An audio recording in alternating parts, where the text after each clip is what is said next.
Tanzania simama, tusikilize watoto wetu. Mungu bado wanatenda, wachungaji, watumishi, kweli mimi natumwa na Roho, au ni mawazo ya dunia yanawafanya muogope maendeleo? Eti simu ni mbaya, yanayo ni mbaya, nguo nzuri ni vibaya, kujiremba nayo dhambi tena.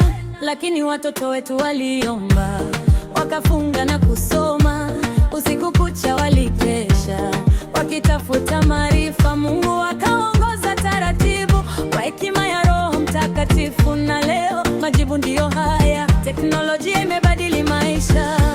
Unaendesha gari la bei, hujui nani kalitengeneza. Unatumia simu kila siku, hujui nani aliomba mpaka fanikiwa. Watoto wetu wameturahisishia maisha, hatutembei tena kwa miguu, hatulali nje kama zamani, tunavaa nguo nzuri leo. Watoto wetu wameng'oa badele, Mungu akawainua kupitia science na maarifa, dunia ikabadilika. Sasa ujumbe ni sekunde moja, sio hadi utembe mbali. Kuandika nyimbo si nguvu nyingi tena, imerahisisha kazi duniani. Mahubiri sasa yanafika mbali kupitia simu na internet. Makanisa yanahubiri mataifa kupitia teknolojia. Watoto wetu madaktari, someni zaidi, muombe Mungu aongoze mpaka mjue kuponya magonjwa na hata kurudisha uzima kama zamani. Kama zamani Mungu alitenda, bado leo anaweza tena, akifungua akili za wanadamu kwa hekima ya mbinguni. Tusihukumu kila kitu kabla ya kuelewa, maana Mungu tumia watu kubadilisha dunia. Roho yake bado ipo, inaongoza wenye maombi, na watoto wetu leo wamekuwa majibu ya dunia. Watoto wetu wameturahisishia maisha, kwa magari na simu, kwa science na AI. Mungu bado anatenda. Watu endeleeni, msiogope ndoto zenu, muombe Mungu aongoze, mbadilisho duni tena. Watoto wetu muwainua kwa hekima yake.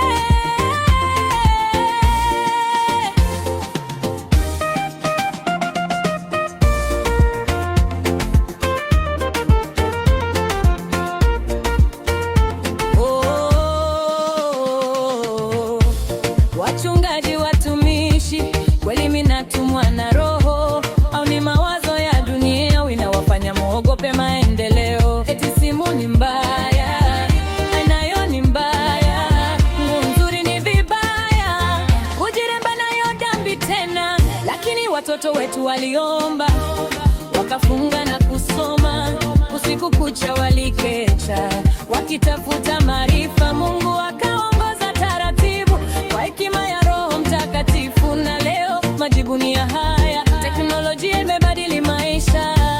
Unaendesha gari la bei, hujui nani kalitengeneza. Unatumia simu kila siku, hujui nani aliomba mpaka fanikiwa. Watoto wetu wameturahisishia maisha, hatutembei tena kwa miguu, hatulali nje kama zamani, mtavaa nguo nzuri leo. Watoto wetu wameona Mungu wakawainua kupitia science na maarifa, dunia ikabadilika. Sasa ujumbe ni sekunde moja, sio hadi utembe mbali.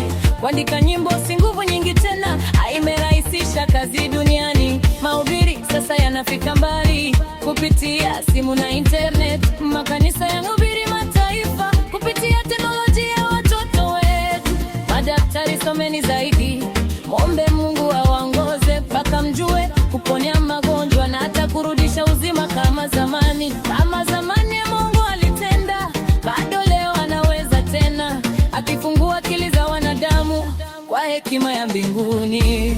Tusihukumu kila kitu kabla ya kuelewa, maana Mungu tumia watu kubadilisha dunia. Roho yake bado ipo, inaongoza wenye maono.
kweli mimi natumwa na roho, au ni mawazo ya dunia yanawafanya muogope maendeleo? Eti simu ni mbaya, ainayo ni mbaya, nguo nzuri ni vibaya, kujiremba nayo dhambi tena. Lakini watoto wetu waliomba, wakafunga na kusoma, usiku kucha walikesha, wakitafuta maarifa. Mungu akaongoza taratibu kwa hekima ya Roho Mtakatifu, na leo majibu ni haya. Teknolojia imebadili maisha. Unaendesha gari la bei, hujui nani kalitengeneza. Unajia simu kila siku, hujui nani ali